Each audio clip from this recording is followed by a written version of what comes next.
পাড়ায় মহল্লায় আবার সেই ছোটোবেলার মতো দেখব ইলিশ মাছওয়ালারা ঘুরছে, মাথায় একটা বড় হাঁড়িতে করে ইলিশ মাছ বিক্রি করছে।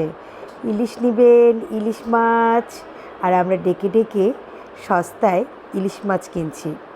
আমি যখন অনেক ছোট, 90-র দশকের কথা, স্কুলে পড়ি, তখন দেখতাম সবচাইতে কম দামে হাতের নাগালে পাওয়া যেত ইলিশ মাছ। হাতের নাগালে পাওয়া যেত ইলিশ মাছ।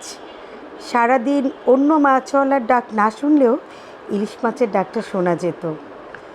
তারপর তো ইলিশ মাছ বাংলাদেশের মানুষের জন্য একদম সোনার হরিণ হয়ে গেল আস্তে আস্তে। যাদের মোটামুটি ভালোই টাকা পয়সা আছে তারা তাও শখবশত ইলিশ মাছ খেতে পারে, কিন্তু যারা গরিব তারা, যেমন আমার বাসার কাজের হেল্পিং হ্যান্ড, মাঝে মাঝে যখন আমি তাকে ইলিশ মাছের তরকারি দিতাম বা দেখতো যে রয়ে গেছে, বলতো, আপা এত দাম, আমরা তো খেতে পারি না, একটু এক টুকরো বা 2 টুকরা মাছও যদি থেকে যেত দিতাম, খুব খুশি হয়ে যেত। তো এখন আমরা ইলিশ মাছ নিয়ে অনেক আশাবাদী, কারণ অলরেডি আমাদের তত্ত্বাবধায়ক সরকারের অধীনে যেই মৎস্য বিভাগে যে উপদেষ্টা আছেন, উনি কিন্তু বলে দিয়েছেন যে আমাদের দেশের চাহিদা না মিটিয়ে বাইরে আর রপ্তানি হবে না। এটা হলে তো খুবই ভালো।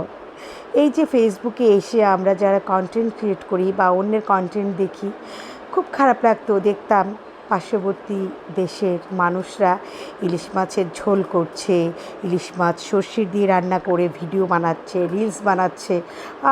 দেখে মনে হতো যে ওরা দয়া করে আমাদেরকে ইলিশ পাঠায় আর আমরা অনেক দাম দিয়ে কিনি।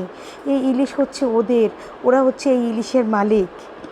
কিন্তু মালিক কিন্তু তার জিনিস সবসময় ফেরত পায়, বেশি দিন দখল করে রাখা যায় না।